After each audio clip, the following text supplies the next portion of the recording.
happens. Wow. I wish that I had that authority with my 5-year-old child. Not that I'm comparing you to 5-year-old children. Sorry. Right, I'll start again. Welcome to this, I was going to say panel, but it's not really a panel either. It's more like a round, obviously. And I've never done this format before in the OECD, and I think this is a new format for them too. So I don't know whether that means I have to walk around a bit more, or because I'm sure these people over here are not going to want to see the back of my head. But anyway, we'll try and swivel as much as possible. My name is Shiv Malik. I'm a former journalist, author, broadcaster, etc. And protest is one of my favorite subjects. So this panel is called From Protest to Solutions. And we'll be asking, amongst many other things, what is protest? What is the point of it? How has it changed in the last 20 years? Because it's changed a lot. What can we learn from it? And how do we create tangible change after people take to the streets? You probably heard that this is the 20th year of the forum, and that it was formed in response to the mass protests that exploded onto the streets of Seattle during the WTO convention in 1999. And it's at this point that I want to put forward a sort of controversial view here, that those protests successful in shutting Seattle down led to fear from government representatives inside that convention, fear of the people that they were meant to represent. And that fear turned within a year and a half to actually terrible repression. Let's go back, not to 1999, but 2001, to the G8 meeting in Genoa, Italy, to remind ourselves how repressive government's responses, in fact, were. This is from a Guardian report, recording the words of a guy called Mark Koval. He was a web designer for the Genoa protesters' Indie Media news site. You remember Indie Media, don't you? Yes. He and his fellow protesters were lodged for the night in a school when the police arrived at midnight to clear them out. A carabinieri whacked me in the neck and with his shield pushed me up against the wall. I fell to the ground and 4 or 5 carabinieri started kicking me really hard in the chest, legs, back. I heard my ribs break like snapping matchsticks. I was still conscious at this stage. They take a running jump at you like kicking a football. Somebody dragged him by the neck to the front of the school and he was beaten again. That was by far the worst. I thought, my God, this is it. I'm going to die. In fact, someone did die during those protests, a protester called Carlo Giuliani. In fact, scores of people were also beaten to pulp that night, and subsequently many were tortured in incarceration, a fact confirmed by the European Court of Human Rights 14 years later when it found Italy guilty of using torture against those protesters. It's a pretty shameful moment for Europe. But what changed everything was not directly related to the brutality of the state or the protesters, but actually the events of September the 11th.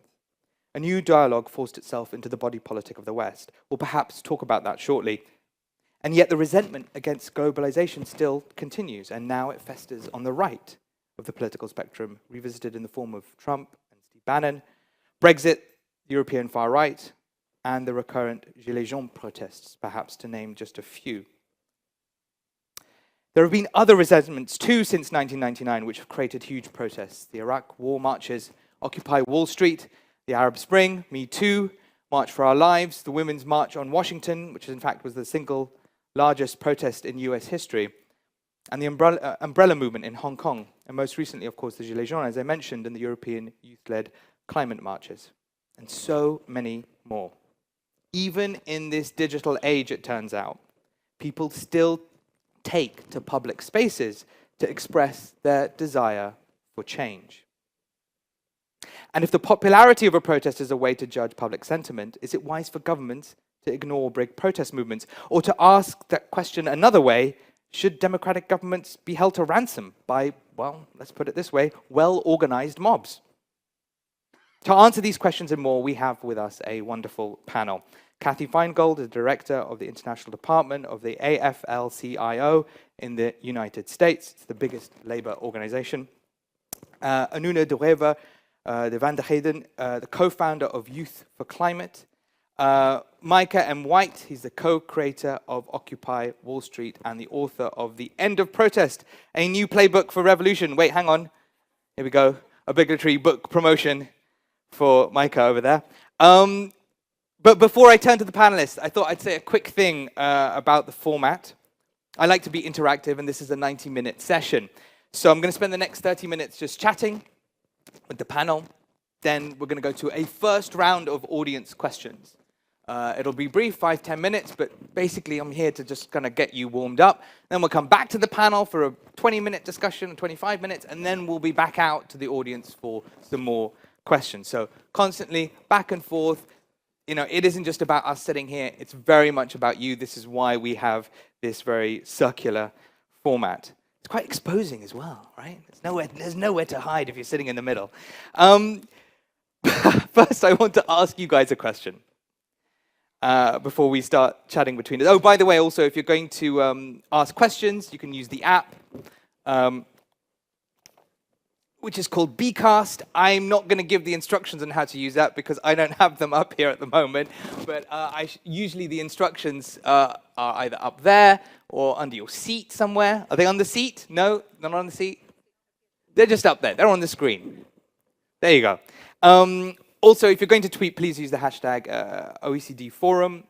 That's for English language, or Forum OECD. OCDE, sorry, for the French language, which I've just massacred there. Now, okay, so question for the audience. Who here, put your hands up, who here has been in a protest themselves at any point in their life? Okay, so we've got veterans. Good. And then hands back up if you think that going on that protest or any other protest that you've been on has made a difference, either to you personally or to society around you. Okay. I don't think we need to do this panel, I feel. Like they're all convinced. We're preaching to a choir here if we're trying to convince people about the efficacy of protest. So, okay, to the panel. Just quickly. What was the first protest you were involved in? Anuna?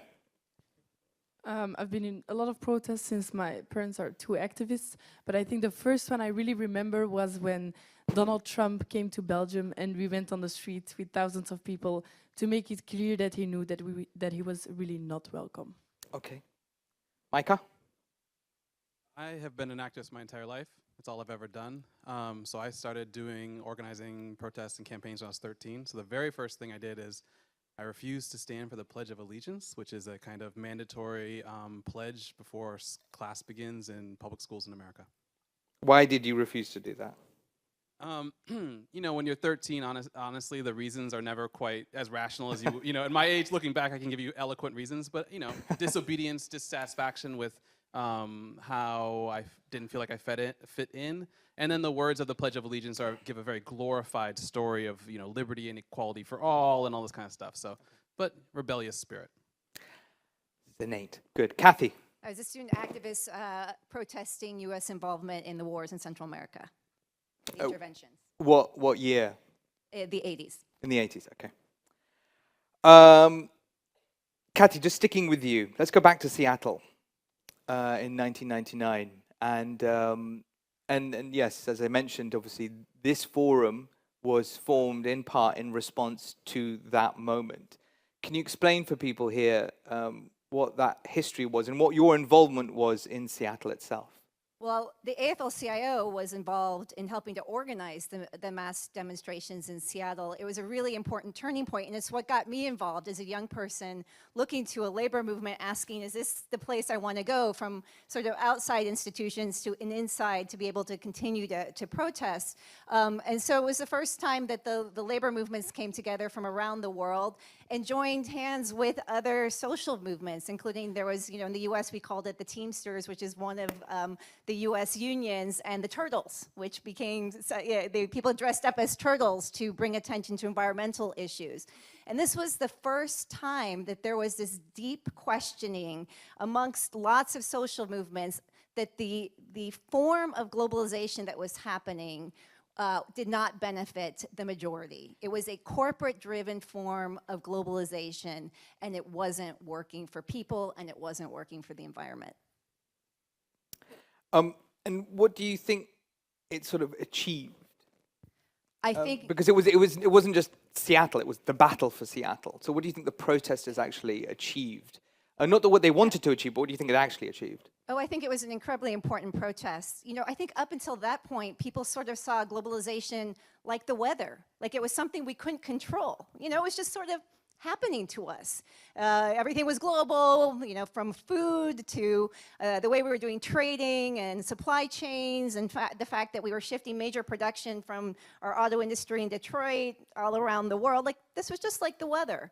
So I think what Seattle did was, this wasn't the weather. This was an intentional set of policies that were being driven by a set of institutions. So in this protest was targeting the World Trade Organization, but it was the World Trade Organization, the policies of the World Bank, structural adjustment policies that had been happening around the world in the 80s, and the International Monetary Fund, its lending practices and the conditions it put on, that those policy recommendations were shaping the form of globalization. Globalization in and of itself wasn't bad, but the way that these policies were driving it, which were corporate driven, was the problem. So I think that that forever changed the debate, that it wasn't just something happening to the world, it was a very intentional set, and we had the power to shape a different reality and a different set of policies that could work for people and the environment.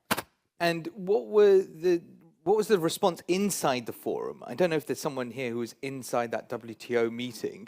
No takers for that. Okay, just no one well connected enough, clearly. Who do you know? What could you just explain to the audience that actually there was this response from within the conference, and they sort of shut the conference down? Yeah, they shut it down. I think people couldn't physically get in. Exactly, and this became sort of a format for ongoing protests, right? And so this Seattle became, all over. Then I think their response was they started going to countries that you saw even more restrictive policies. So going the Doha round, right? Going to countries that definitely weren't open to civil society, definitely had policies restricting protest movements. And so you could see they're intentional trying to hide and put bigger fences around these meetings, and literal fences, right? We heard about the protests around the G7 and G8. And so a phenomenal amount of money and energy was being invested, again, not in people, not in addressing climate issues, but creating walls so people couldn't come in and discuss this.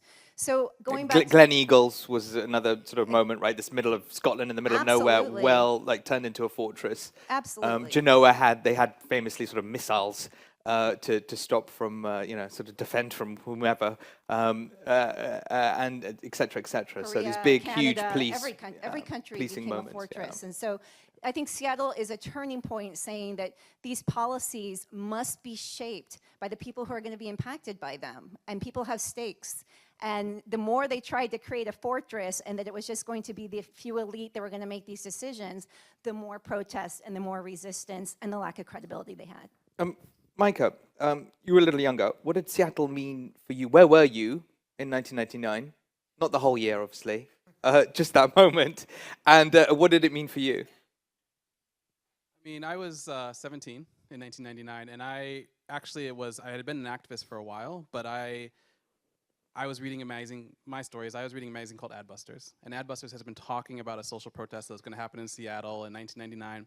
And when it did actually happen and it emerged as like this amazing thing, I became a devotee of Adbusters, and that's ultimately where Occupy Wall Street came from. It was a call put out by Adbusters magazine. So from the Seattle protests, it brought me into Adbusters magazine. I started to work there, and then so many years later, we created Occupy Wall Street. So I was a high school student, and it showed me the power and the capacity of disciplined militants to disrupt global structures through like kind of coordinated action. And their kind of non-hierarchical format is what really influenced Occupy, I think, in their consensus-based assemblies. It's very interesting. It's a powerful point that the author Rebecca Solnit makes in her book, Hope in the Dark, which actually published not long after Seattle 1999. I have it here, and I will quote from it at some point later on, so apologies. But she makes the point that actually, even processes that in a sense fail, it goes on necessarily to inspire in the most sort of circuitous ways, So in effect, what she's sort of saying is that, nothing that succeeds in, anything that succeeds in coalescing people ultimately succeeds. So we have Seattle inspiring then effectively the co-creator of Occupy. You were born in 2001, so a couple of years after Seattle, but you must have seen Occupy. Did that inspire you? Yeah, obviously. So I think that's the point, that all these demonstrations inspire each other. And the fact that, you see that you live in a world where I find is a lot of social injustice and we don't prioritize the important things. And so then you see that there are people coming on the streets, that it is effective, that there are rebels. And now you can see that there's like a revolution of a new generation who are rebelling against the system and rebelling against the fact that nobody's taking care of our future. But that is obviously inspired by other people who have stood up against injustice things in the past. What is it like? I don't know whether this applies to any of you, either of you two as well, but what is it like to come from an activist family? My parents are basically completely apolitical, so I don't know what that's like. For me, it's just like, I think my parents taught me from the beginning that I have to do something if I want to change something. Because I really see that there are lots of people who can really complain about things and really say like, and that's wrong, and we need to change that, and we need to do that. Instead of saying it, just do it, That's really what I've been taught to do, and that's what I think I'm doing right now.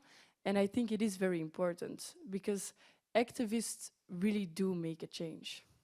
So there is this thing about activism, which is that you feel this sort of personal responsibility often leads to sort of burnout later on in many ways. So Nuno, just perhaps starting with you, what impact has it had in your life to sort of take responsibility for making this sort of change happen, right? Do you feel that burden personally, or you're like, it's okay? Yeah, no, I do feel that burden, but you know what the problem is actually? It is not my responsibility, and I'm fighting for something, but it is not at all my responsibility to come on the streets every week, to work my ass off, to still like get my grades in school, but organize all these things, go to these events, spread the message. I shouldn't be doing that, because the core job of being a world leader and a politician is taking care of the planet and giving it to the next generation. But now that I have this kind of responsibility, it's me, huh? Is it me? you? Is I it my don't know. beard? I don't know. Sometimes that happens. No, I think we're fine. I Keep think we're going. fine. Yeah. Okay, we're good. So the thing is, I think now that I have this responsibility in Belgium mostly, it's really big, because I see, for example, on the strikes we've had 19 already. We do it every week, and journalists always come to me and ask me like, okay, why are there so many people? Why are there more? Why are there less? What do the politicians do? Blah blah blah. And I need to like have an explanation for everything, but I really feel like politicians do not have to explain why they are failing on literally every subject when it concerns to the climate crisis. And journalists keep asking us like, why are you coming on the street? When are you going to stop? With how many are you going to continue? But it is not, you don't have to look at us. You don't have to look at the thousands of people on the street. You really have to look at the politicians now. It's their time to talk and to do something and to act. But I feel like there are not enough people asking them to do it. Well, I can only apologize for all journalists then. Micah, same question to you. What did it mean, in a sense, to feel this sort of, as a co-founder of Occupy, that sort of personal responsibility? Like, and did you suffer from burnout in the end? Well, I mean, absolutely, burnout is one of the great challenges of activism. I've been an activist since, like I said, since I was 13, and as I get older and older, I see fewer and fewer activists. I think that, though, it's important to not overestimate the role of individual activists in creating these social movements. I think that a lot of times activists, we take credit for things that might be structural forces outside of our control. For example, like the birth of Occupy Wall Street and Arab Spring might have more to do with food prices than with the specific actions of activists calling for social change and all this kind of stuff. So I think that it is important to kind of, the way that I avoid burnout is two things. One, the study of social movements and revolutions show that they tend to emerge when they seem least likely. So whenever I feel despondent and like I'm burned out, that's actually when I think that it's about to break out, like the movement's about to break out. This is true. Trotsky talks about this with the Russian Revolution. If you talk to people before Occupy Wall Street, they said, no, nothing's going to happen in our country. Even when the Arab Spring was breaking out, people said Occupy is never going to happen in our country. So similarly, I think that when you feel low is when possibilities emerge, and when we feel overconfident, when we start celebrating the effectiveness of social protests and all this kind of stuff, is when I start to get a little skeptical and start to feel like I need to pull back. Yeah, Solnit talks about, when the title of the book is obviously Hope in the Dark, but she talks about the darkness of both the grave and the womb, being two different types of darkness, obviously. Why are we so enamored with protest? And by that I mean there's lots of different types of protest. Let's not get into the different speciations of all of those things. But just getting onto the street, why do we find that fascinating to look at or to be part of? Kathy? Well, am I off now? Yes. Yeah, Yep. there we go. It's what brought me into the labor movement. It's a sense of collective power. We just heard, when the individual, and often there's a spark, there's individual leaders or people that stand up, or we see, Arab Spring, someone setting themselves on fire to make a strong point out of desperation. But the act of protest, especially collective protest, which as somebody that works in Washington, D.C. is now daily, there's just protests every day in DC. I think it's because it's a way of channeling our energy, but we got to remember it's a tactic, right? So protest in and of itself doesn't always lead us somewhere. And I think the challenge we've had in this, I'm talking as someone in the US, where every tweet, seems to get people out in the street and a protest for very good reasons. But I think what our challenge now is taking collective action and translating it into actual power.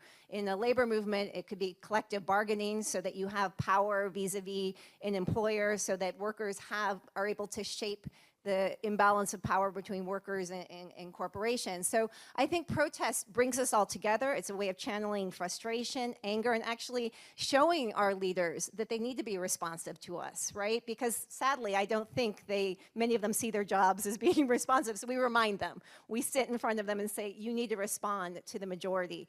So I think it's a powerful tool. It is a sort of powerful tool. When politicians, though, famously tend to respond perhaps better to things like letter writing campaigns or just phoning their office, but those things don't get glorified. Is there an over-enamoration? That's definitely not a word, but I'm going to deploy that. Are we too in love with this idea? Does it go back to maybe, the French Revolution, that like people walk into a street, demand change, it happens, and the world is better? I mean, obviously what a juvenile story. It never happens like that. But like, why? Why that? Why not the letter writing, which is probably more effective? I don't know if letter writing is necessarily more effective these days. And I think you've got, most people probably in this room get 1 million emails to click here and send a letter. And, now we have all the e-letter activism. I think you need to, first of all, start with your strategy. And so we're in a moment where, because our politicians, especially in the US, but in many countries, are doing so much that we need to be protesting and holding them accountable for, we're in a little bit of reaction mode. We need to pull back and be able to develop strategies so that we can figure out, here's where protest is going to have the most impact: a letter writing, a meeting, a Hill Day strategy in the context of the US, trying to influence policymakers, or strike, withholding your labor. For example, we just had a massive strike in a grocery store chain. Our teachers are going on strike. So that's another form of protest that is strategically used to say, we've had enough, and we're going to withhold our labor and force you to the table to talk to us to make real change. So it's different tactics. Nina. Yeah, so indeed, I think that the civil disobedience about the whole striking thing is the most important thing, because we have had strikes on Sundays and we wrote thousands of letters and we really asked very nicely to do your job, but then if it doesn't happen, you have to do something against the rules to make people pay attention to you. You have to start breaking the rules, or at least push the boundaries, because otherwise it doesn't happen. So that's what I think why striking is so most effectively, because it is against the rules and it changes something about the system, and then politicians think like, oh my God, you're so annoying, now I have to pay attention to you, So in a sense, it's about grabbing attention. Perhaps Occupy wasn't obviously a march; it was an occupation. Why that tactic? Was that tactic particularly effective? And do you think actually it's those kinds of tactics which can be even more effective because it shows real dedication? Is that the thing? Yeah, I think this gets back to basically questions of theories of change behind activism. So if you look at the long history of social protest, it's amazingly, we actually have records from ancient Egypt, so 5,000 years ago, that that show that, there's papyri that talk about the king being overthrown by the poor people in the streets. So we know that for the last 5,000 years, throughout, periodically, that people go into the streets, they overthrow their governments and try to demand changes.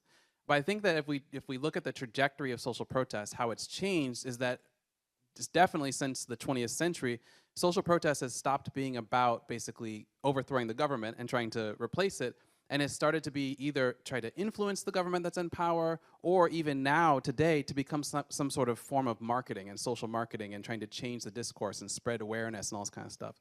So I think that the reason why, if you ask specifically, why did Occupy choose the General Assembly, consensus-based assembly model, is because we were trying to manifest a form of popular sovereignty. We were trying to manifest a form of popular will, a more direct form of democracy.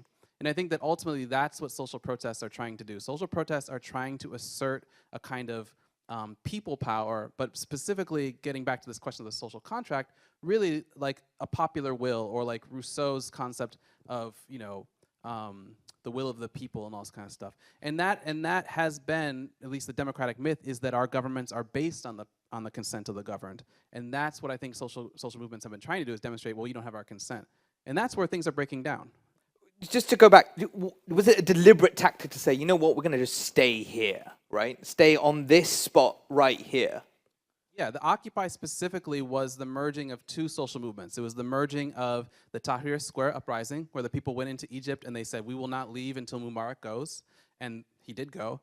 And with the Indignados in Spain, where they instead went into the squares and they said, we're going to hold these assemblies and demonstrate a superior form of democracy. We wanted to demonstrate that there is another form of democracy. And Occupy did both. So it said, let's go to a place of symbolic importance, which is the financial districts, and let's hold these general assemblies. That's what we did. We merged those two movements, brought it to America, and then exploded to 82 countries.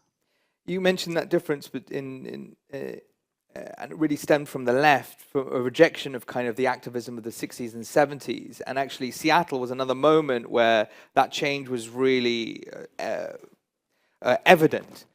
In going from, we're not going to be these hierarchical organizations. We're going to be decentralized. We're going to be a lot more cooperative in how we set up these structures. And the Zapatistas kind of led that in many senses. Again, I could quote from Solnit, but I won't. At this point, can you elucidate like what that change was on the ground for you? Like how it suddenly felt very different to be in a protest movement that was about like people taking autonomous decisions together, rather than, okay, here's the ideology, this is where we're all going. Yeah, I mean, I think the power of the globalization movement is that you have all these different groups coming together. And, for example, I'm still in an institution that is very hierarchical. The labor movement, right? We still have political structures where people are elected, and a much more traditional structure. But I think we've been very informed in the conversations that we've had with these other movements that other structures are possible. And you see in the labor movement, people trying to figure out new structures for labor organizing, and what does that look like? So it's an ongoing conversation about what's the best kind of structure. And I would say there's an ongoing tension between social movements and the need for, and I would argue, you still need some institutionality so that you can continue, you can have your online Facebook actions, you can have your protests, and at some point, there's some kind of organizational structure. I would argue you still need so that you can continue to fight for systemic change. And there's a tension in that. There's differences of opinions, but I still believe you need, the power of an organized labor movement is the power to be able to, like in Belgium, I said, we would love to call general worker strikes where all workers are withholding their labor. That's harder to do in the United States, but that power is really important, and that comes from more of an institutional power. And do you think that change on the ground, though, like when those things started changing, people said, look, we're not going to, because to have a very hierarchical, ideologically led movement would be to lead us as activists down a path of, okay, we're going to end up, becoming the Baader Meinhof gang at one end or something like that, right? And it was very much a rejection of all of that. And especially of, and maybe I'm winding too many things in here, but a rejection also of the new identity politics.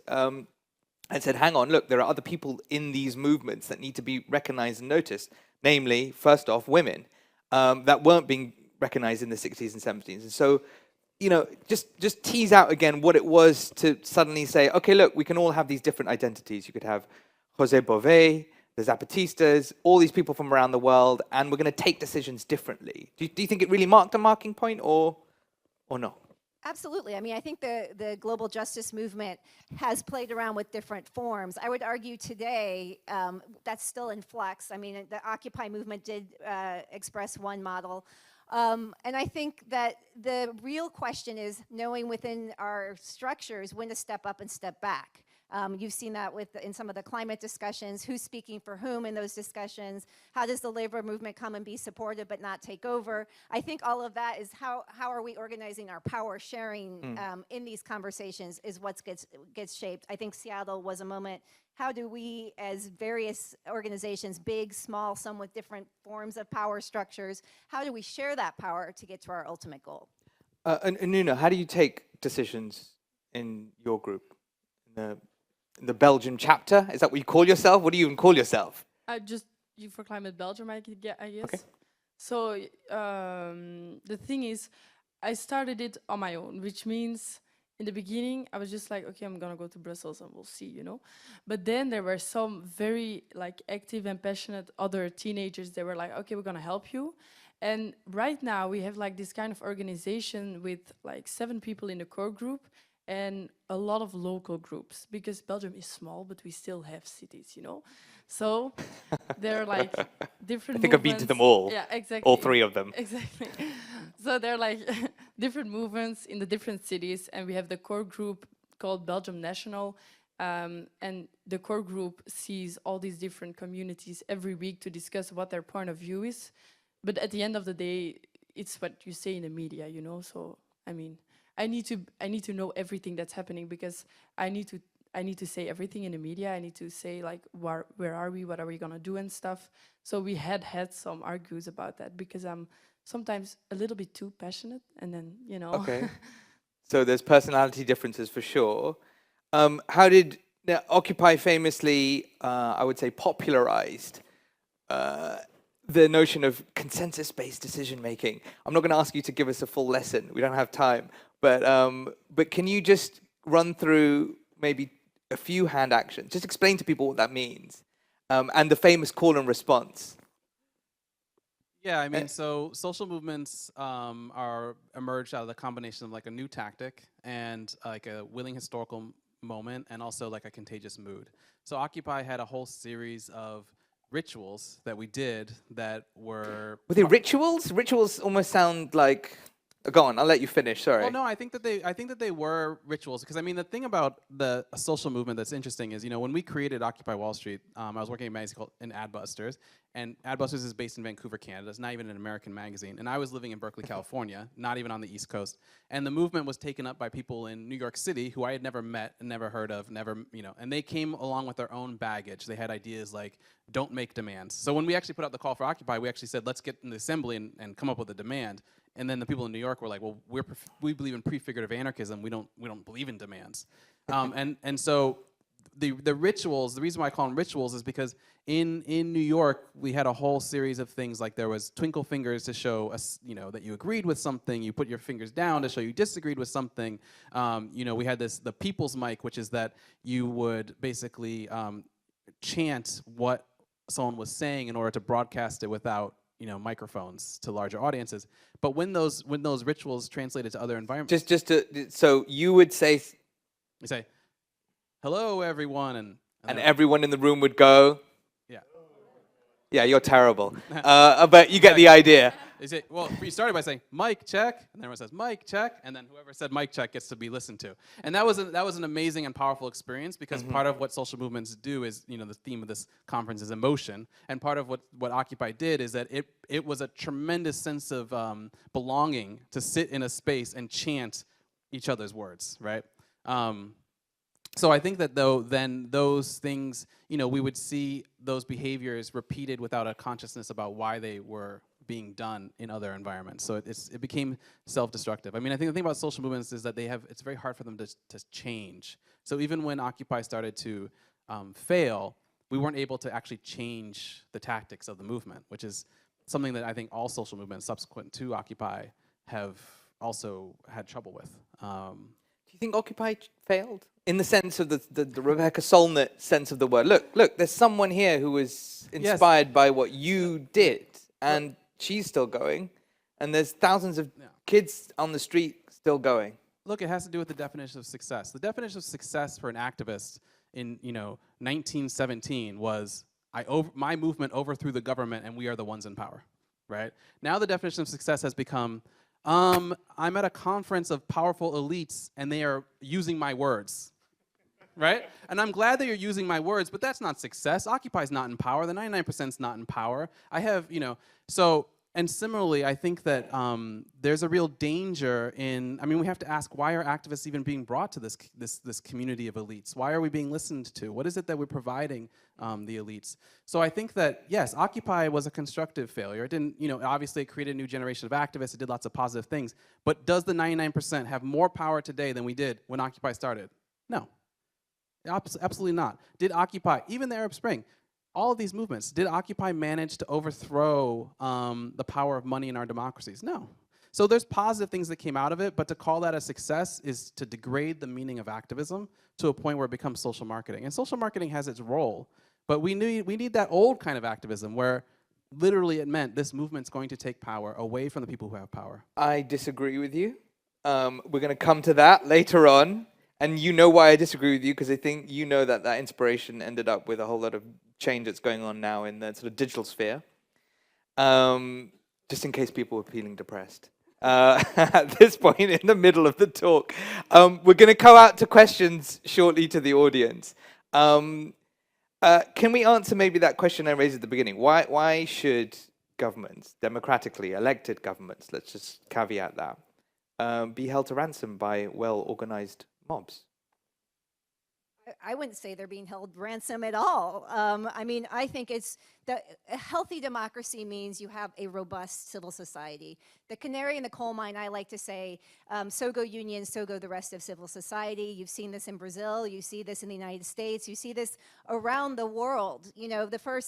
Just recently in Zimbabwe, fuel strikes, the labor movement goes out, they're attacked, they're imprisoned, lots of false charges. So I would not say being held ransom. I would say we are in a fight for our lives right now to make sure we have healthy, robust democracies. And with that, you need collective power, whether it's unions, whether it's climate, whether it's youth activists, people fighting, the structures of corporations. So not being held ransom, it's making sure that we have a healthy, balanced economy, which we don't have now. We would not have the levels of inequality. We would not have the levels of suffering. We wouldn't have the decisions being made around the transformation around climate that need to be happening if it was that we were living in healthy, robust democracies. And as we see the elections that just happened in Australia, that will probably happen in the EU shortly, absolutely, I would say there is a huge crisis in our democracy, and so we need more robust social movements to be pushing back. In a sense, tied into that, is it weird for you that the language of the anti-globalization movement, as situated, generally speaking, on the left in 1999, is now being mirrored and adopted by people very much who position themselves very much on the right? When you have Steve Bannon or Nigel Farage talking about the global elites and the globalists, that is exactly what was being said on the left. How did that happen? How did those same issues percolate from one end of the political spectrum right to the other? And is it strange for you that happened? So first, I just want to challenge you that it wasn't an anti-globalization movement. I really, that phrase, because I think that people on the left really see it was about the kind of globalization, that whole concept I said. It wasn't just the weather, the globalization. It's the kind of globalization that people wanted to see. They weren't against things being global. And that's the difference where I think the Bannons and others who are challenging all kinds of globalization. I think that on the left, what we are asking for is a new vision. We're asking for how are we rethinking our multilateral system so that they're fit for purpose, so that they reflect the social needs, the robust social contract that we need to develop. So I think it's a different. They have used a lot of the same language, but I would argue it's a very different endpoint that we're trying to get to. Okay, but there's a kind of subtle difference here, which was that I feel that in 1999, and circa around that period of time, people came to the table saying, okay, look, I'm from Italy. I'm very passionate about my Italian culture, or France, or wherever it is, or Hawaii, or New Zealand, right? This is who I stand for. We can be part of a brotherhood of people, but I want to be able to protect my culture, my traditions, against these outside forces, which would have me all shopping in, in eating McDonald's and drinking coffee in Starbucks, etc., etc. That was very much part of the heart of all of that. We spoke about this, Micah, on the phone just before, and in a sense, Occupy seemed to be actually quite happy with, being a hipster from Buenos Aires or Brooklyn or Berlin. It was all the same thing. Was that a problem? Well, I mean, I think that there is basically a global culture of dissent. And so with Occupy, what happens is if you look at like the sociological data of who took part. So Occupy spread, first of all, let's remember, to 82 countries and 1,000 cities. So it was everywhere for that brief period of time. And if you look at who took part in the social movements, they shared a few common features, which is that they were what is called like the cognitariat. They were overeducated, highly indebted, digitally enabled young people. And that was true whether or not you looked at the protests in Russia or the protests in America. So part of it is that I think we are part of there's these global cultures of dissent. But getting back to this point of like anti-globalization, I think that when the anti-globalization movement started in 1999, it definitely was anti-globalization, and I think it became something like alter-globalization, which is what you're kind of referring to. And I think that part of what happened is that we had to absorb the global structure because we were fighting global forces. And so what's happening now is that activism we are globalists. At least I'm a globalist, because we build global social movements in order to solve global social problems. That's, I think, one of the kind of distinguishing things, is that we ended up accepting that yes, you need global institutions. We just want global, like, kind of activist-y institutions, I would say, or that activism itself becomes a global institution, perhaps. Okay, let's go out to questions. Good, we have a few already. How are we going to do this? You've got mics. Okay, let's start with that gentleman and then go to this person over here in the front. Thank you. This is a fascinating panel. Just one question. I think towards the end, you kind of brought it back together about the right and the left. So my question is about this. So the protest you're talking about, you're displaying here, has a angelic quality to it. It's very forceful, does things, but also seems very cathartic. But when the right takes over, they become populist. It's like flirtation with fascism and all that. And it's just like a thunder, and it's very, very effective. And you were talking about effectiveness versus, protest. So I'm just wondering if you have any comments on that. Is right protest on the right more effective? I can name, The Tea Party. Yeah, but is the actual protest any more effective? It might be that the politics get adopted, but is the actual protest any more effective? I can name the Countryside Alliance was one that sort of failed in Britain. And UKIP still don't have any MPs, just from the British perspective. They still don't have a single one. It's amazing. Go on, sorry, Kathy. I would just use the example from the United States. It gets back to my point around having to have a strategy. The Tea Party was incredibly strategic in the United States. And so what did the left do? They said, hey, that was really strategic. We're using protests in a broader way, but they would go to town hall meetings, whether it was on health care or abortion, and they were there and they were present, not just protesting, but saying, we're holding you accountable, we elected you, we're going to kick you out of office. So it was a protest with a very direct target around a political end. And then then we have on the left Indivisible, which has sort of taken some of that, like you show up and you hold them accountable and you try to get those politicians to respond. So I would say protest with a strategy. I think that the right has been, you haven't seen the same mass protests in the United States. We have some March for Lives, but they're not the same like you saw with the Women's March and other ones. Do you want to answer? Anuna, do you want to answer? You don't have to. There's lots of other questions. No, I can give it a try. So I think I actually don't know if right strikes are more effective or anything. I just think, but again, like I'm 17-year-old, I don't have the experience and stuff, but I really think that a lot of strikes from the right are most of the time based on fear. And a lot of people are very afraid in society and like very scared of losing things and stuff. So if you play on that, I think it is very effective. Just before you answer, is there anyone who would situate themselves on the right and feels that like they've been on a protest that has really worked or hasn't failed, or would like to answer that question themselves? No. Okay. Go ahead. Can I just say one thing Yeah. quickly? I Yeah, think quickly. I think it gets back to this question of revolution versus reform. So I think that if you look at the history of social protests on the left, we were extremely successful. We had the Russian Revolution, the Chinese Revolution, the American Revolution, French Revolution. We decolonized Africa, etc. But those came with tremendous amount of pain.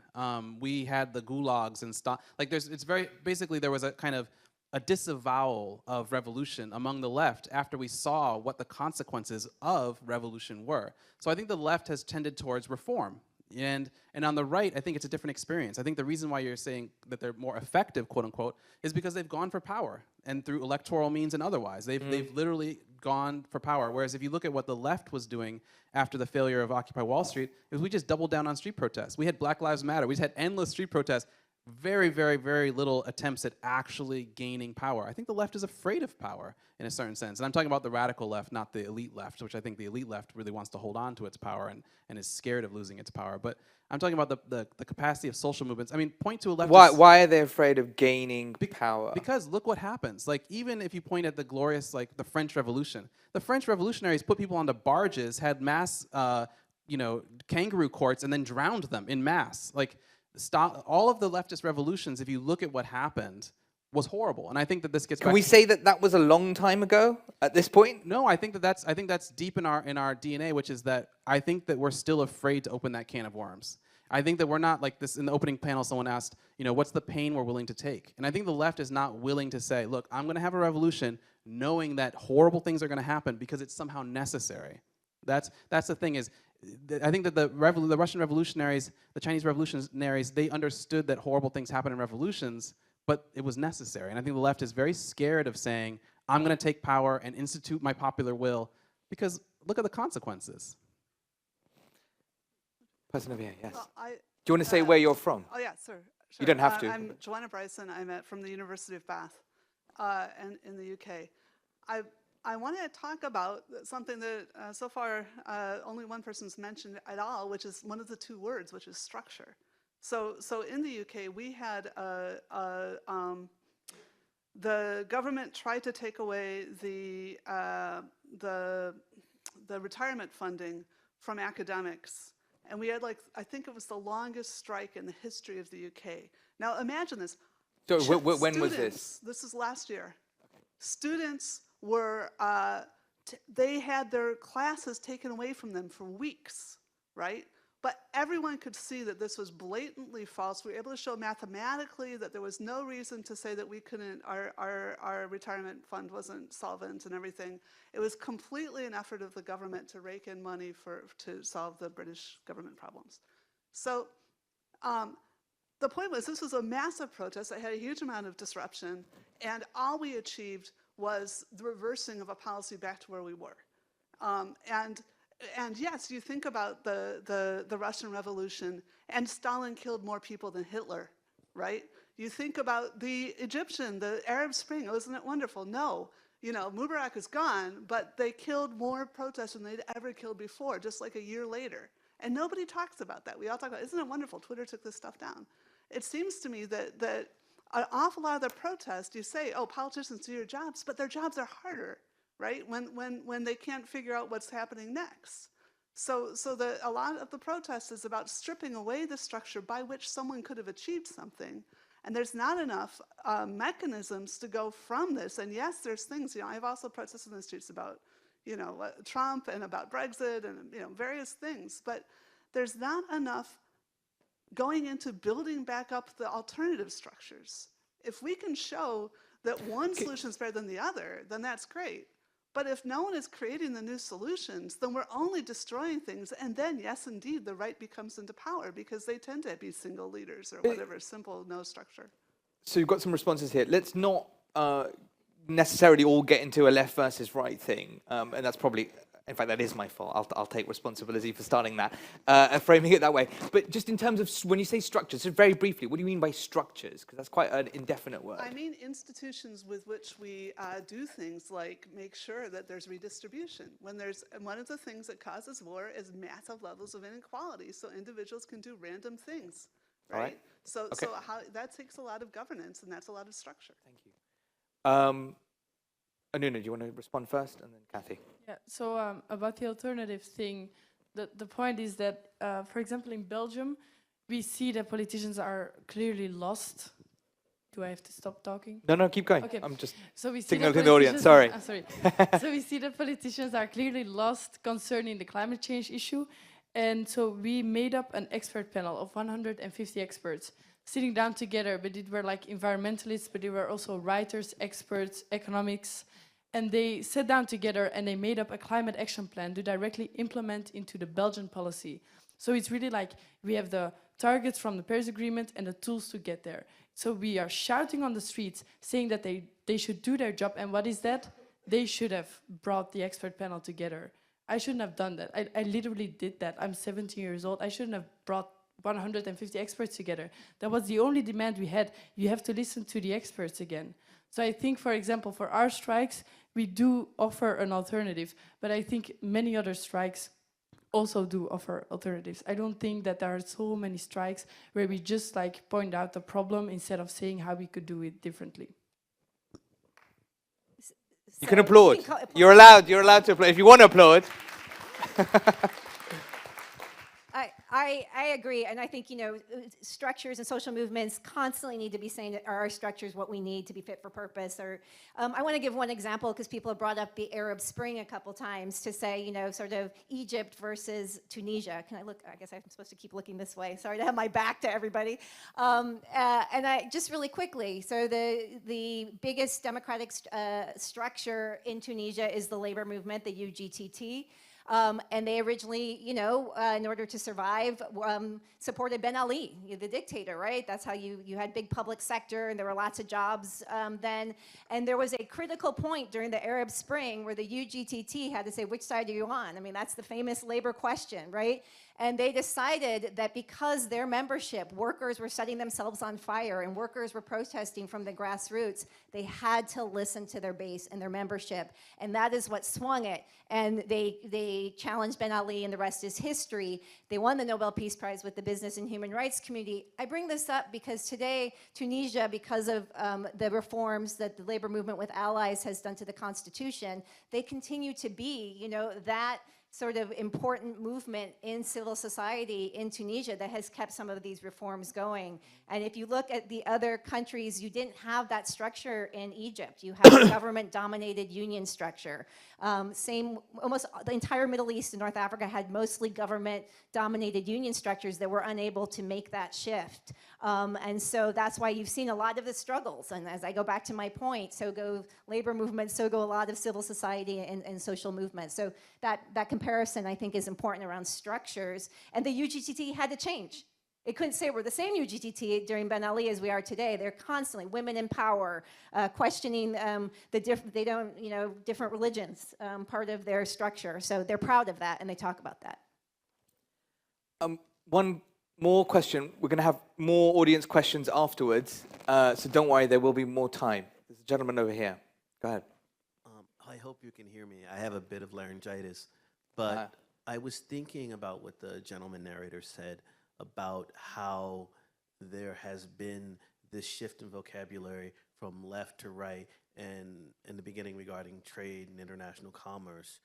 But I also think about the United States, how there's been a shift in the vocabulary from left and right, for example, regarding identity politics and other sort of areas of American life. And my question is basically, do you believe that perhaps the left in the United States and globally, I suppose, has been a victim of its own success? That vocabulary was successful, that it did, in its way, institute change, and is there and my other question would be, is there No, wait, any just way- stick to that first question. What do you mean by victim of its success? I don't understand it. For example, I think that, for example, the vocabulary was useful. It was something that resonated with people, so it was co-opted by the right. Right, okay. And it's the same when you look at contemporary identity politics in the United States, the same thing is happening. So I'm wondering if the left was a victim of its own success. Passionate answer from Kathy coming.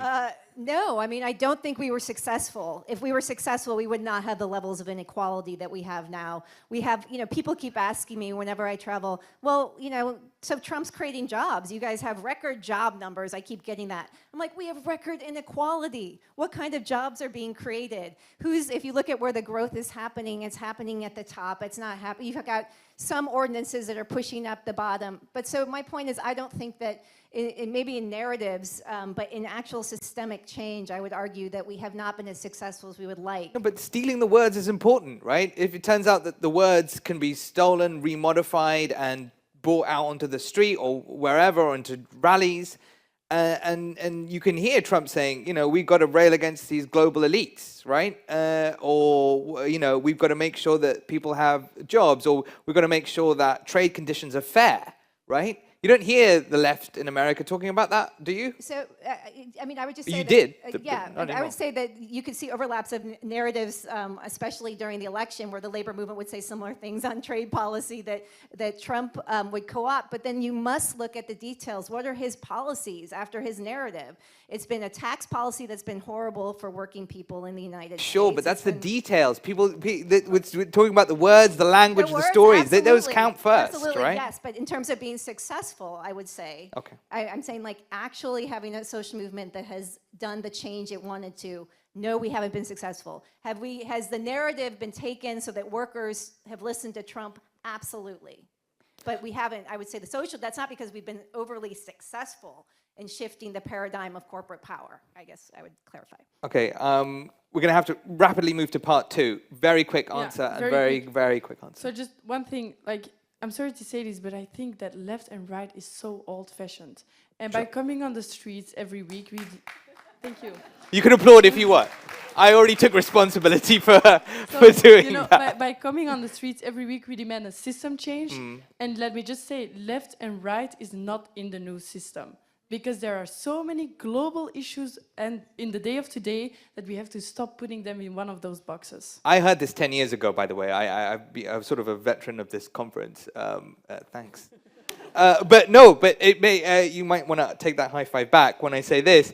That 8, 9 years ago, people were like, look, left and right, it's so old. People on the right don't think so, right? They hang out together deliberately because they think they're brethren, right? It's weird. But they do it because they love each other. Yeah, I do realize that. But it is old-fashioned, and we need to get it out of the system. Because it's really unhealthy if politicians keep saying us, oh, you're just from the left parties. When we are tackling literally the problem of an existential crisis facing us, it's not a left problem, seriously.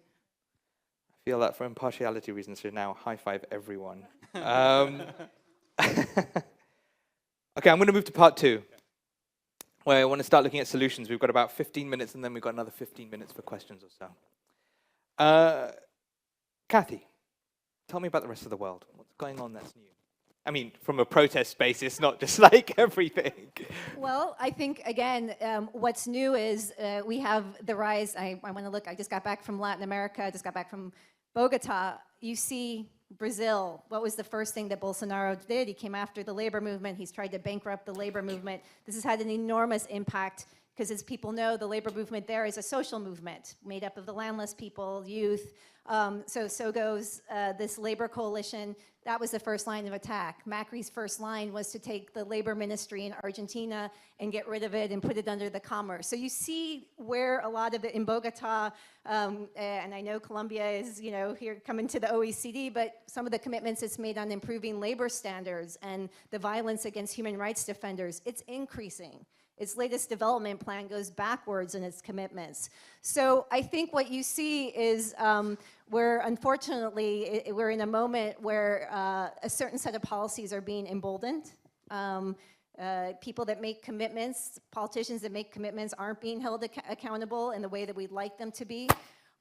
So I think despite all of that, I would say, not to end on a depressing note, people continue to organize and rise up. The Brazilians there is a protest every single day for the democracy movement in Brazil. They are like the climate, every single day, every single week, people are rising up. People continue in very hard circumstances in the Middle East and North Africa. You see our Algerian independent labor movements in this current moment continuing to rise up.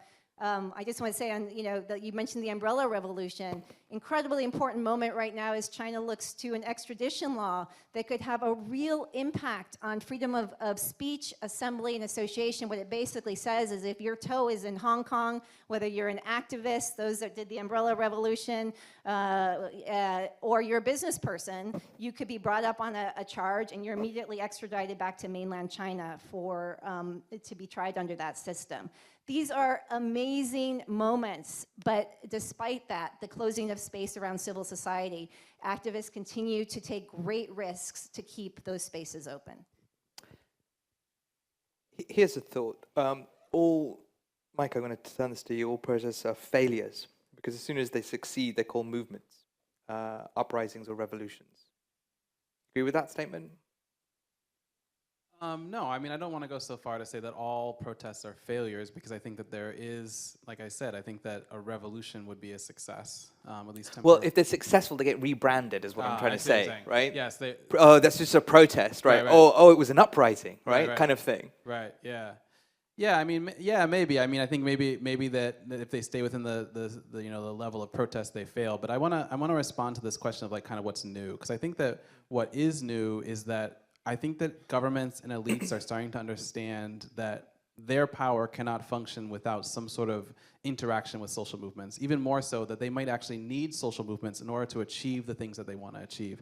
And I think that that's what new is, that the nature of power is changing. You can no longer be a superpower who just has material superiority and therefore gets to dictate onto the world. You now need to be able to demonstrate a kind of engagement among your citizen population in order to kind of achieve these things. So it's both demonstrating an engagement among your population, but also realizing that these, like climate change, income inequality, these things will only be solved through some sort of collaboration with global social movements. So I think that what's changing is this conception of protest and activism as an adversarial force, and instead we're going to see governments who start to realize that their power is derived from their capacity to work with social movements or even create their own social movements, which frankly gets back to kind of, I think, how it was with, earlier revolutionary movements. You write that we need to move to a more nuanced theory of protest. Actually, protest failure, I should say. What's so unnuanced about our current theories of protest failure and why they fail? Yeah. Well, I mean, I would say that most activists ascribe their failure to either police repression or a failure of kind of tactics and strategy, which I think that actually what's happening is that there's something deeper. On the one hand, I think that protests are failing because the activist culture that we have is broken, so that we are not the activists that we need. I'm including myself in that, and that's I think that's kind of a sad realization that there's something about activist culture itself that is unable to withstand the tremendous pressure to conform to movement orthodoxy, and that's why you see activists repeating the same failed tactics and behaviors, such as organizing one-day large-scale marches and stuff like that. So I think that what's broken is a kind of activist culture, but I think that also getting back to my earlier point, there is something about movement's relationship to power that is shifting, and I think that both elites haven't caught up to that fact, and I think that movements also haven't caught up to that fact. Anuna, do you expect to fail? No, because we already succeed. And that is because we have now a climate action plan. We have thousands of people on the street every week. For me, we have a revolution. And I really feel like we are discussing things about climate change right now way more than we did. So making it a top priority, I mean, that is maybe the most important thing that we did. Politicians are talking about it again. So we succeeded. The politicians, no, they failed. And I don't know if they're going to succeed. But we are, and we are still succeeding. You know, and I think that's just a thing that we need to remember, that all of these people coming on the street, it did have a tremendous effect, and that's what everybody is saying. So we shouldn't, like, it's not, we're not coming on the streets to take over the power. We don't want to be the new politicians and the new world leaders. Obviously we are going to be them because we're young people, so you know. But the point is that right now we just want to remind the politicians that it is their job and their responsibility. It is not ours. So I don't have to be Secretary General of the UN right now. I just want him to know that he has to make climate change the top priority. Kathy, or I'm putting it to you, but it could be to anyone. There's this point about how older movements used to enculturate, is the word, people properly. So they tell them not just a story, or they not just give them a tactic. Like we're coming out for this march today. They're like, here are the stories about our movement, right? Here's this book you can read to give you more intellectual grounding in what our ideas are. Here's the art you can watch. Here's the film that we've made. And it's like a world that you can enculturate people into, right? Those are presumably, therefore, much more longer lasting things because they stick with you. It's better storytelling rather than, oh yeah, I went on a march one day and we tried to stand for this, and then it didn't work. How do we is that something we want to get back to? Is it something we desperately need? Is that something that the unions are addressing? I mean, the labor movement has a long history, so we have many stories to tell. But I also think, you know, we're in a new moment telling new stories about the way people are rising up and the way collective action is happening. And, you know, I'll point in the United States, there are, you know, the famous people, the game makers of Fortnite are organizing. And that's a new story that my children are very excited to know that the Fortnite gamers are organizing.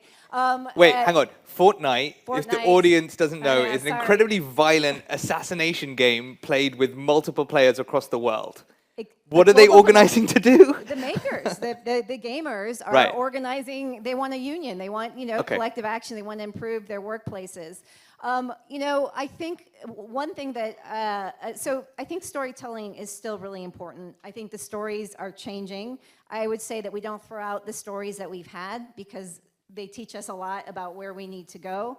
I know, for example, the story in the United States of our worst industrial disaster, the Triangle Shirtwaist Fire, where, you know, garment workers were trapped, was a story that was used in when Bangladesh had its worst industrial disaster. And we said, what did we learn then that has to be done now? How are Bangladeshi unions and their allies having to organize? So I think it's, you know, incredibly important to continue learning from each other, telling those stories. We hear learning from history, people that are writing about it, because it needs to inform where we're going. And also recognize there's new forms being created out there. We need to continue to document them and share them. Well, I mean, I would say that there is something, I think your question does touch on something, which is that I think that the radicals of the past were much more sophisticated in their understanding both of social change and the history of attempts at social change. So, I mean, just if you read like Trotsky or Lenin or any of those older thinkers, the first thing that happens when you read that is like you're just lost. You're like, wow, I can't even understand the nuance between the different parties and ideologies that are arguing with each other. I think that's true. I think that today's level of discourse about social change and activism is very much lower than it was 100 years ago, and I think that comes out in a lot of ways. I think that they were much. Is it lower than it was 20 years ago?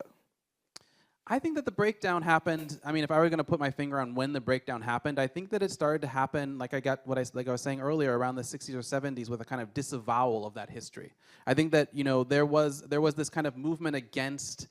No one wants to say that they're a Leninist or a Stalin. I mean, some people, you know, no average person wants to say that. Whereas I think that there was a. Can we say no one should want to say that? Well, I don't know if we should or shouldn't. I mean, I think that the issue is that most of us agree that we should not, and I think that with that has been a tremendous loss of a kind of complexity of thought. I think that today's people, activists, myself included, I'm not saying I'm anywhere better, but I'm saying that today's activists would have a lot of difficulty parsing the sophisticated intellectual and historical and political arguments that would have been commonplace to a worker who was part of the Communist Party 100 years ago. Yeah, but then people don't know that much about the Bible anymore, and that turns out to be really important to culture. And yet we still have cultural conversations that are incredibly complex. I mean, I could probably talk to almost anyone in this room for about 4 hours of Game of Thrones. I mean, maybe that isn't Game of Thrones isn't clearly the Bible, but people have complex conversations. It's just they're not about certain things, and they are about certain other things. You could also have we're about to have a incredibly complex conversation about new digital methods in about 1.5 minutes when I shut up. But there are new conversations going on, though. Does that? I mean, why harken back to the past? I think what I'm trying to say, like, if you look at like Lenin, and they studied, for example, to give a specific example, they actually studied like the Paris Commune and developed theories for why the Paris Commune failed, and then used those theories to change their behaviors when their turn came. I think that today's activists have lost a lot of that sophisticated nuance, such that we don't have a theory for why the Russian Revolution changed, or what we would do if we were the Russian revolutionaries, because we don't want to be the Russian revolutionaries, and also because we don't have that capacity anymore. So I think that means that if you were to transport back in time and have a conversation with the average activist in the past, I think we would be out of our depth, myself included. I think we would just be like, whoa, I can't even understand the difference between Menshevik and Bolshevik, and why does this matter? And like, we would just be out of our depth. I think that's the danger of activism today. Let's talk digital then. Kathy, I want to ask you first about the app you're developing, or the apps, or the digital methods the unions are developing, specifically in regards to the Marriott Hotel. Sure. So there's a couple things happening.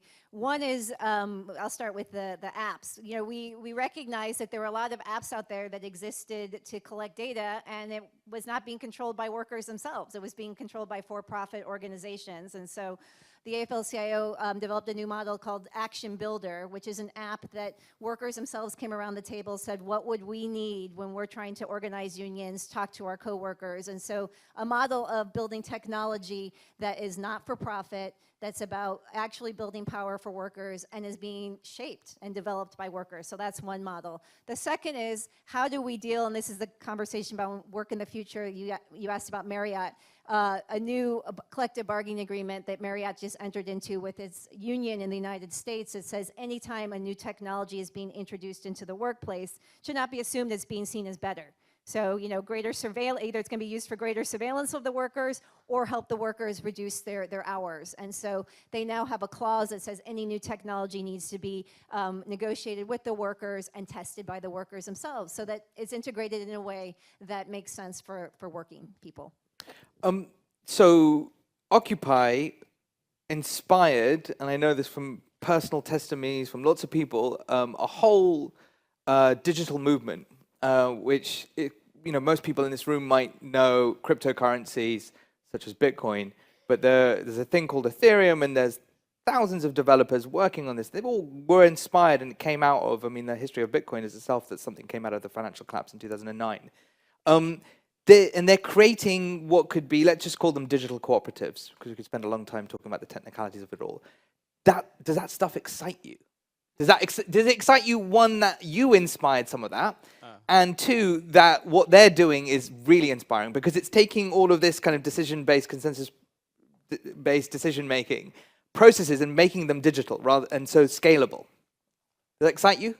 Yes, one of my secret passions is I'm way into cryptocurrency. I mean, Bitcoin was the inventor of Bitcoin, anonymous inventor of Bitcoin, embedded a reference to the financial collapse in the original source code. And so I've been following Bitcoin since basically Occupy Wall Street, because I remember they were a similar kind of concept. They were born at the same moment. Yeah. Yes, they came out of the same kind of. They were a different form of protest. And so I think that absolutely. I think that one of the things that is developing, which will have a tremendous impact on the future, is the development of smart contracts, moving a kind of distributed governance to a kind of decentralized way. But I also think that there's a tremendous need for skepticism. I think it's very dangerous. If you look at like the distribution of wealth within cryptocurrency economies, it's even worse than our current economy. That's true. The distribution of wealth among Ethereum and Bitcoin is even worse. And so it's like one step forward, two steps back in this weird way. But I would rather take that step forward, because I do think that smart contracts, cryptocurrencies offer some sort of way out. Yeah. And then the general idea is that, for example, you could run insurance systems, you could run governance systems, you could run any organization in a way that, there wasn't necessarily any equity, right? Or if you wanted to run big platforms like Uber, say, like you didn't have to have an Uber in the middle, right? You could just have these things, and you can have these things decentralized. And then people are building them, and they've got billions behind them. So it's not like they're just sitting there tinkering away in their garage. They're actually well funded. Yes, they are a demonstration of a kind of leaderless model. But I mean, oftentimes the idealism of cryptocurrency outpaces the reality of cryptocurrency. Sure. But the idealism of cryptocurrency is great, and I've been an early adopter myself. Yeah, it's wonderful. Briefly, how does the digital interact with what you do? Yeah, a lot of scientists say that technology and digital things will be the solutions, right? So, I mean, obviously, it's a very, very important thing. And for the movement itself, we use a lot of digital things, like all of our mobilizations is social media, and we use it all the time. We make all these videos. I mean, everything happens online, except for when we go on the streets, obviously. So I think it's... Right, that seems weird that the very last thing that you do is very undigital, and it's all you're using digital tools to create these very undigital things, which are people, like a very old thing to do, like use your feet and stand in a public space. Yeah, exactly, but that's the thing I mean. What I should be doing is sitting in school, but I'm on the streets. I'm breaking the rules. That's how we got attention. And that's true, though, We had so many, protests on Sundays and in the weekends, and people just posting things and sending letters to governments. We did everything. But you don't get attention if you don't break the rules. And it is a bit hard to break the rules online. I mean, we can all download Popcorn Time, but, I mean, we won't get there with that, Interesting, because we live obviously in a much more heightened attention economy because of digital tools. So in a sense, you might have to be doing what you're doing to compete in an attention economy. Let's not get segued into that. Let's go out to the audience for questions. Sorry, Kathy. Okay, hands up if you have questions. Okay, let's go for that gentleman in the back there. And then next up, this gentleman over here. And then maybe that gentleman. I'm looking for diversity at this point as well. I am Gerhard Vorwald, and I'm the managing director of an NGO. It's called Close the Gap Worldwide. So what we want is to close the gap between the very rich and the rest of the world. And we made two proposals. They are already here in the OECD. And one is to finance the UN Agenda 2030, the Sustainable Development Goals. And for this, we want a tribute. We call it a tribute for the foreign exchange. So there's a big speculation market. They do every day $5 trillion of turnover. Okay. And if we just put 1/10,000th of this as a fee, we will get 100 billion a year to finance this. Right, so you're looking for a transaction tax. What's your No, question that's to not the... a transaction tax. It's a sort of a transaction tax. What's your question to the panel? It is now, I mean, this young woman here, she is working, she wants just ideas to give to the governments. Okay. And I want her, if she would be able to go with this, so that we can go to this aim. Thank you. The gentleman over here, and we'll take maybe one other question and try and answer them. Very short question for Micah and Kathy. Based on your experience, if you could give one bit of advice to a 17-year-old climate activist, what would that be in one phrase? Not to Anuna, obviously. She doesn't need any advice. Okay, and one other question. Do we say the gentleman over here, at the front here, with the fetching tie? You want to give the mic to... Okay, she's coming. Okay, all right, thank you. All right, thank you. I'm Juuso Järviniemi, a European federalist from Finland. So I deal with systemic change, and my question kind of concerns that. So in public policy, you often talk about how once a group is well organized and has a vested interest in a certain policy, they are quite likely to get it through because the general public doesn't care. But we all are dealing with systemic change here as well. So do you think that this theory applies in our situation? And if yes, in what ways? You want to answer that? want to answer this question here real quick. I Go. would just say that for young activists, I think the most important thing is to never protest the same way twice. I think that the continuation of the same protest tactic oftentimes is why movements fail. Which is I weird did because it already 19 times, so right. you told me a while ago. But isn't persistence the thing? No, I think that the way that the status quo works is that it becomes more and more resistant to the repetition of the tactic. Something about the social organism that inculcates itself. I would say that they are already training to deal with that tactic times 10. Like they see the tactic and they train to defeat it. I do remember from the student protests in 2010, which had a singular aim, stop the government from tripling student fees, failed. But one thing that there was learned was that, but this is the problem, to defeat the police from closing the protests down, people stayed fluid and changed up tactics. But then you're having a running, discussion with the police, if you want, or a battle with the police, and that's not really the point. You're supposed to be trying to get the government to change things, and there you are trying to avoid the police from clamping you down. Kathy, do you want to answer advice from your younger self, or from your older self to your younger self, if you could give it now? Well, I would love to first, hopefully she will give us advice as well. Yes. Because I think we have a lot to learn from a younger generation that's taking enormous risks, whether around gun violence or climate. It's been amazing. So I want to hear your advice back to us older folks. I would just say that it's a long haul, and some of the best advice I got in my activism was remember to be creative and have fun. I think activists, we take ourselves very seriously, and that leads to some of the burnout. And I can already see that there's a lot of creative energy going into it, and to remember it's going to be a long journey to get to systemic change. And so to also remember to have fun along the way with the people you're meeting, and enjoy, because it's going to be a long haul to get to the systemic change. Anuna, I'm sorry, people must always try and give you advice all the time. So what advice do you give, people, either here or actually to your peers? I want to know, what do you tell other 16, 17-year-olds? To my peers. Yeah. I have more advice to give to the politicians, but I can also No, we know that, though, so that's fine. Go. So yeah, the thing is, to my peers, I think the most important thing to remember is that it is possible. Because the only thing we hear is that it's not possible. But then again, look at what humanity has done. We made a whole world run on technology in only 1 century. We ended 2 world wars. We put a man on the moon, And John F. Kennedy said back then, we don't do this because it's easy, we do this because it's hard. And I think that's the most important thing for young people to remember, that they don't get a burnout and they're not like, oh my God, this is not gonna happen, we're going to fail. Because this battle is really important. It is about our future. We are facing the 6th mass extinction. So we really need to believe in it, all of us.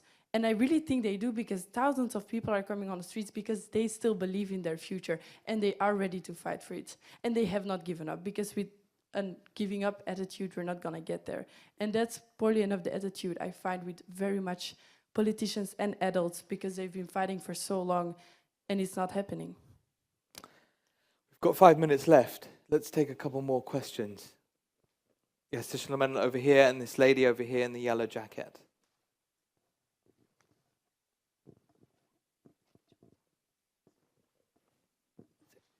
Thank you. Anthony Smith-Meyer, wannabe governance activist. I realize I'm not. There's something which you said, in fact, Kathy, which is really important, and that is that the lessons to be learned are coming from the younger generation. I heard a wonderful comparison of age demography with acceptability of change, that those who are under 30, they are living in the now. They are living the life that exists on Earth today. And those between 30 and 50 are struggling but think it's cool to try and adapt. Whereas those who are over 50, they're basically rejecting the existing situation and trying to fight to stay in charge. Now, the problem is... Can I ask how old you are? Me? Yes, just so we can bracket you in those one of those 3 things. How old am I? Yes. I've got grey hair, I'm 62. Okay. And I'm trying desperately to stay in a Nuna's mindset, which is why I teach undergraduates, which is a privilege. Now, the problem is that you have social structures which have been built up over a long period of time, which are engineered to keep the status quo. And it's really difficult. And we see that through the democratic systems that we have the Nordic systems, we have the Belgium system. I'm Norwegian, by the way, and I live in Luxembourg. We have acceptability in certain of these democracies to take on these discussions and try and be constructive. But in many others, it's very, very difficult. And I just wonder, you say that revolution is out of fashion. Don't we need some form of revolution to break the existing paradigm of democracy because it's not working? We need to find a new solution. And I just don't see how we can break through the inertia of my generation to find new solutions that will work. Let's just answer that because it's a big question, and then I'm going to try and get one extra question in. Go. Big question, but short answer. Yeah, I agree that a revolution is necessary, and I think to use your paradigm, the challenge is to get the under 30-year-olds to want to have power. I think that the issue is that the under 30-year-olds, maybe even under 50-year-olds, it's like out of fashion to want power because we think it's somehow dirty or bad. I don't know the reason. So I think that absolutely if we could get under 30-year-olds to suddenly be like, we need a revolution and our generation is the one to do it, then I think we would see some beautiful things. But I think until then, we're just going to be kind of spinning in this circle. I think, by the way, millennials are very conservative. Millennials being almost 40 basically now to 26, forget the lower bounds. But I think they're very conservative people. Generation Z rule. Yeah, on both of these points, quickly, I think we are presented with a generation that has lost faith in democracy, and that's being reflected in people willing to vote a different way, so that's a huge thing we're up against. Absolutely, we cannot afford to keep tweaking, and I say, what people have done over the past decades is tweak neoliberalism, a human rights movement that makes it a little bit better, indexes that make us feel like we're living our life better, but I mean, we can't tweak it. Right? That's not going to get us to where we're trying to get on a new system to deal with the transformation that the climate movement and others and the workers' movement is trying to get at. Lady over here, last question. We've got 1 minute left. I'm being signaled at, going furiously. No, 1 minute. I'm going to haggle for more time. Go ahead. Yes, thank you. My name is Stephanie Villadiego, and I'm an independent consultant. And my question was, we've seen in the discussion great examples of protests and how effective they can be, but they have all taken places in environments where there are certain kinds of security guarantees, right? Like Belgium, the US. What happens in other cases, and I was wondering thoughts or advice on other settings, such as some that have been mentioned, where these security guarantees are not necessarily in place, and as Kathy mentioned, in Colombia or in Brazil, or even in the Middle East, where protesting, like the worst case is not that your protests fail, but that you get killed or that you put your security or those that are close to you at risk. So any thoughts on that? I mean, we can harken back to Syria and just remind ourselves that Syria started off with a series of popular protest marches for democracy. It did not start as a civil war. I mean, people, absolutely. We're sitting here talking about activism from a very comfortable, privileged space, so we should absolutely acknowledge that. I used the case of Zimbabwe where I wasn't sure if my colleagues were going to be killed for protesting fuel. So people, activists every day are stepping up. I would say one thing that I appreciate about being part of the global labor movement is we remind those authoritarian governments, we're watching you. We were on the Zimbabwean government daily telling them, we know those activists are in jail, we're following you. We do it in Brazil. And so we do that. That's one thing about having a structure. That in no time when somebody's in prison, we're able to mobilize ourselves and keep the pressure on those countries. If not, what those countries want is that those activists disappear into silence, and that's a commitment that our movement has, making sure that doesn't happen. Anuna, for final word with you. There are people, presumably around the world, who also try and do what you do, but can't. Yeah, exactly, so that's the point. Like, I see these things happening every day because people are like texting us for like, how do you do it? So actually, I hope to get an answer from this because it is like it's the worst thing ever. Like, police is helping us in the streets with our demonstrations. They're blocking the streets so that we can just walk through. We did one illegal thing for 2 days, like sitting in front of the parliament where you can't demonstrate. The worst things they did is just they didn't give us our tents, so we need to sleep in the ground. But that's it. So I think this comes back to the global issue. And the fact that we need to tackle this globally because there are some countries who can't do this, and indeed we are very privileged of the fact that we can even do this activism. So we as well need to stand up for these countries who can't.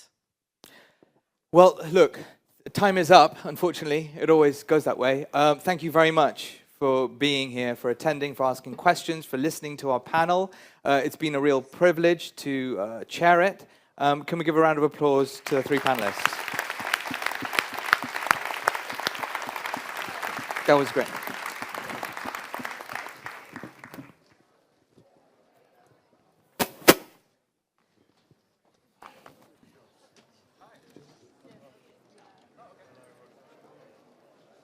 Sure, I was just...